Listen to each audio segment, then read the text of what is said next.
Hello and welcome to Mountain Aromatics. Today we're going to go over Ambergris. There is a lot of stuff out there that people think it is and it's not, and all this kind of stuff, so I hope to clear some of the mystery up that's out there. But first I want to say hello to Alora. I want to say hello to Roxana and Amy and Steve. I hear you. Hello. Thank you for joining me. I appreciate it. So it's kind of a lot here today, and it's going to get a little technical, but I think you're going to learn a lot, and it's really cool. And there's too much, so I have notes.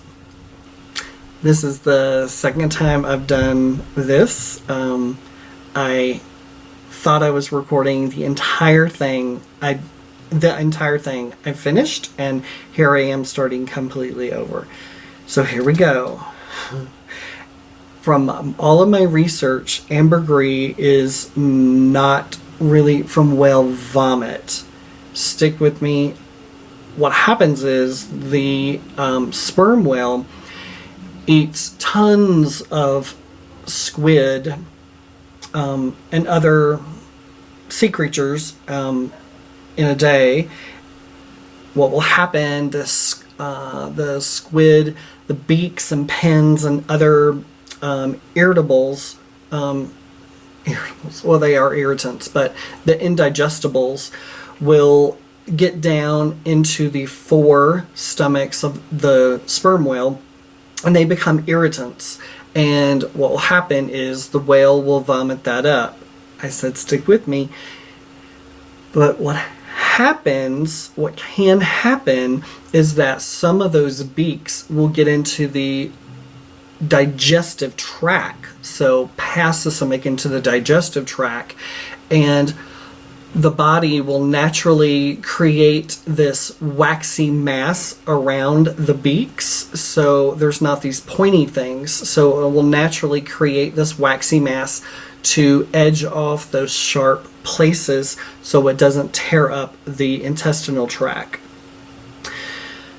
That waxy part is like a fatty cholesterol type, triterpene alcohol, and that is supposedly the aromatic aphrodisiac part of ambergris.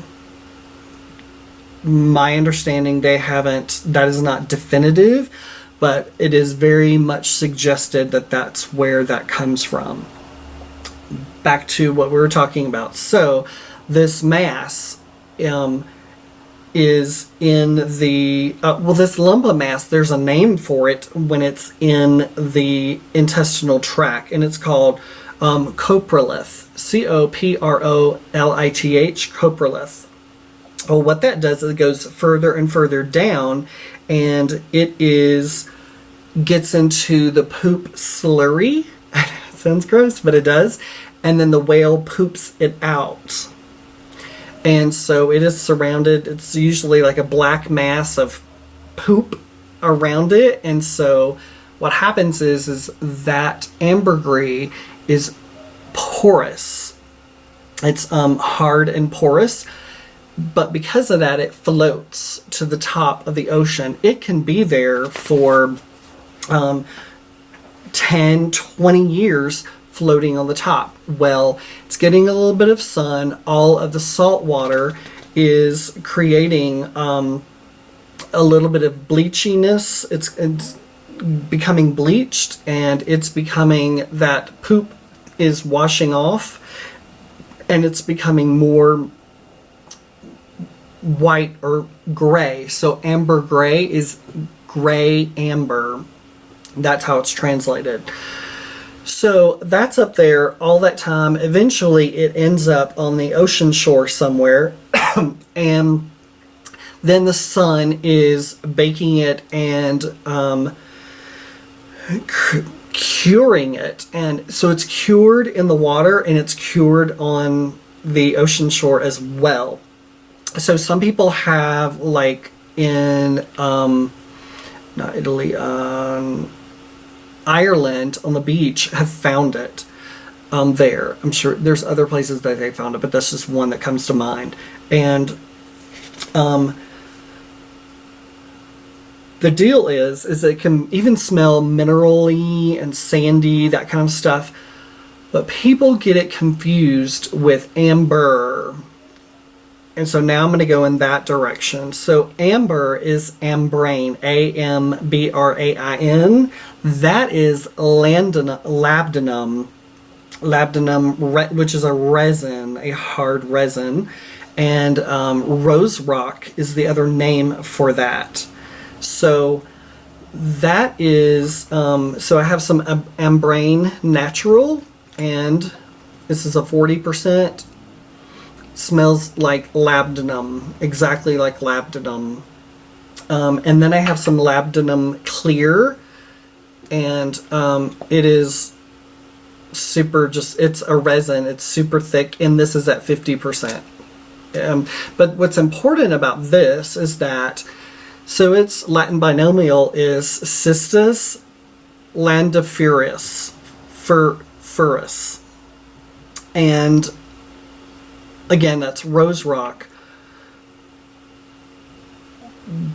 Real, and I've talked about this before, real amber is fossilized. It's super hard, and the process for that is a burning process. And that is why it ends up being very smoky. So this is true amber. It's fossilized hard and goes through a dry distillation, which creates, it's very, very hot and creates a smoky aroma, which I love. Oh my God. That sends me into another world. Oh, amazing. So this is oleum,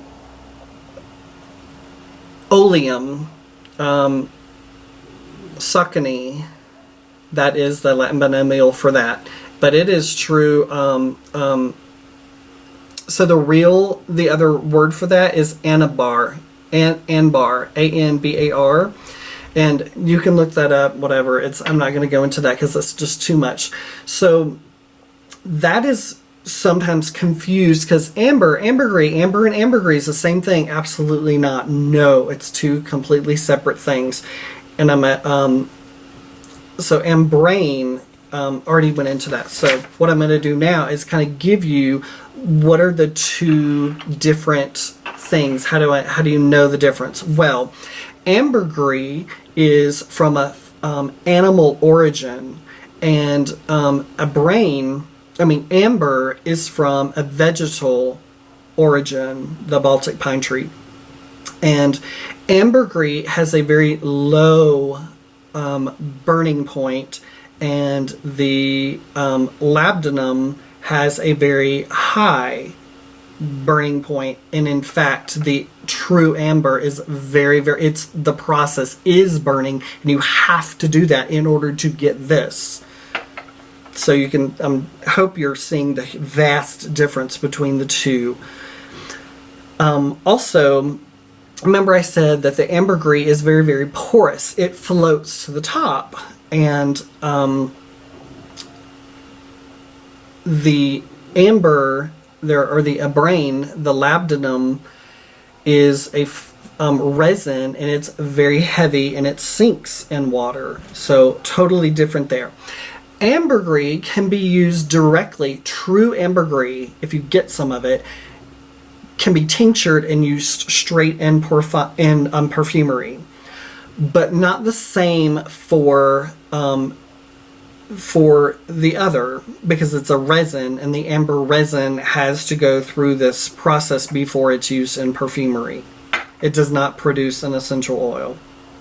So that's the fossilized amber resin that I'm talking about over here, and is very, to me, it's a very clean smoke and a beautiful smoke, and not like birch tar. Birch tar to me is a campfire smoke. that will stay with you. So to me, there's a very different smoke in that. So the other thing that confuses all this is amber in perfumery. That is a fantasy aroma, fantasy note, not a fantasy note, a fantasy aroma. So what that's made of is labdanum or rose rock. I keep saying that because I want you to remember that. Vanilla, benzoin, and sometimes copal resin, C-O-P-A-L resin.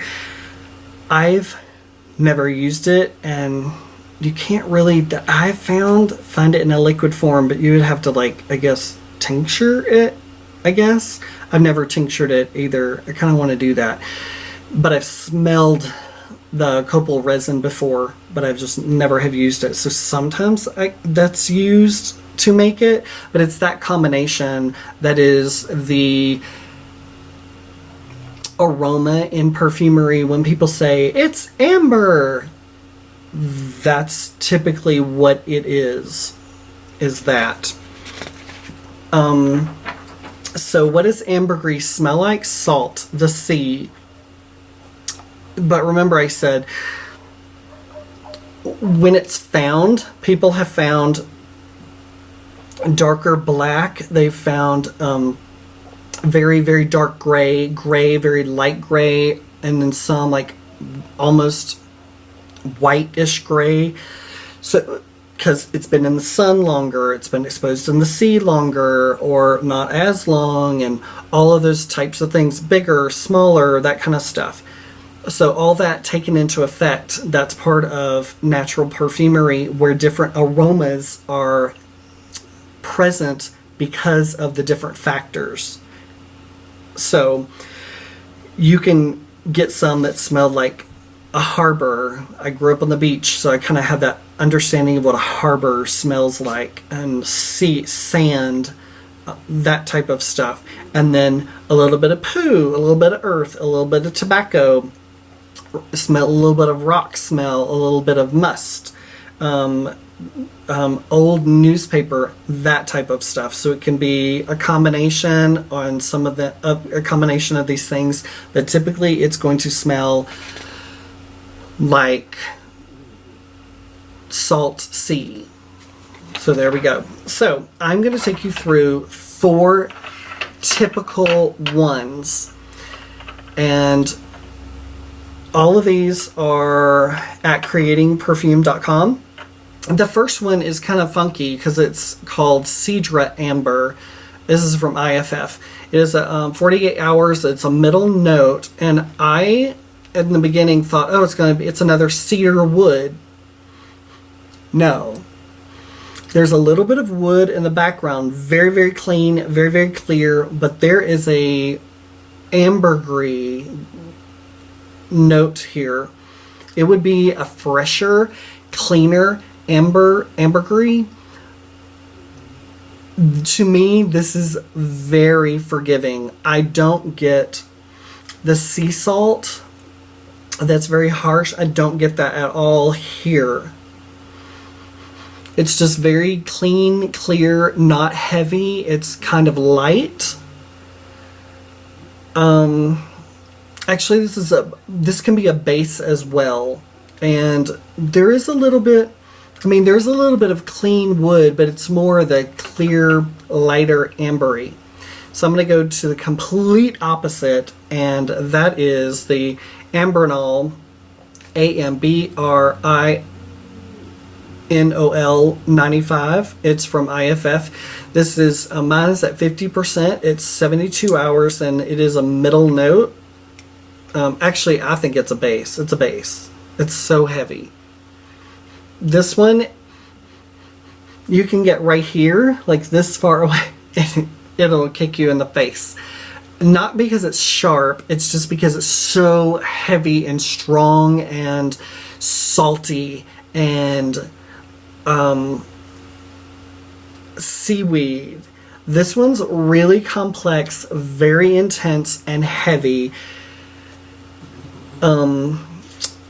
animalic, warm, musky for sure. A little bit of tobacco. This one's complex and heavy, and it's just super strong. In fact, you could do a 1% of this, and you could do a 5% of this, because a 1 is going to me, here's how I'll say it. To me, if you want an ambergris formula, like that is the basis of your fragrance, this is what you want to use. It smells, I think, like true ambergris. Will kick you in the face though. But even if you're still doing that, I might use a 5% of this, unless you were making a really big formula, like a pretty good amount. You could use this and mine's at 50% again, and I said it kicks butt, and it does. It's very strong. So you could use this as your top main fragrance in your formula, and just have other things around it complementing it. Also, if you wanted to do, and then you can have a little bit of support where there's some other, and that's where these come in, all three of these. But I'm going to go back to another lighter ambergris. This is Ambergris Tea Olafac. It's for IFF. Yeah, it's from IFF. This is clean, light. To me, it's, I don't know, it's, I was going to say lighter than that. This is, it's clean, clear, light, very forgiving, just like this is. It's like, this is minus the wood. To me, there's zero wood note in here at all. None. Where this has a tiny bit and a little bit in it. This one does not at all. Super clean, watery consistency. Very, very clean and clear. So I want to, again, no salt, no ocean, nothing like that at all. So can be very forgiving, and these two together can really be helpful and give some support with this when you're not adding so much salt and it's just drop dead heavy. Because to me, this is just drop dead heavy, like really will take over. Then we have Grisalva. It's from IFF again. This one is very fresh. It is a base. It's 48 hours on the test strip. This is one of those that is very deceiving, because you're going to be like, I don't really smell much. I mean, I get a clean, not ocean and not salt and not seaweed. This is the clean ambergris, like these two, but heavier and very consistent, and not like strong, because it's not, when you smell it, it's not strong, it's tenacious. So it's just going to be like a solid base that just continues on and just lasts, and it's silent and strong. Perfect. That's exactly what this is. Silent and strong and consistent right down here at the bottom, where this is just strong and heavy and just everywhere, like I'm just gonna take over. So you have to tame it down and do it 1%, 5%, something like that, and give it some lighter supports like these, because these don't have that salt oceanic. This doesn't have the salt oceanic either, but this is just filled with it. So this is a dirtier, harsher, just like with claws on it. And these are not. But this one is just, it's fresh and clean. And it's an ambergris. It's diffusive as well. So that will be helpful. But it's tenacious and just kind of strong down here at the bottom, the base, which is really cool. So I hope that is helpful for you. And I thank you so much for being here. I thank you so much for your love and for your support. And I hope you have a beautiful day.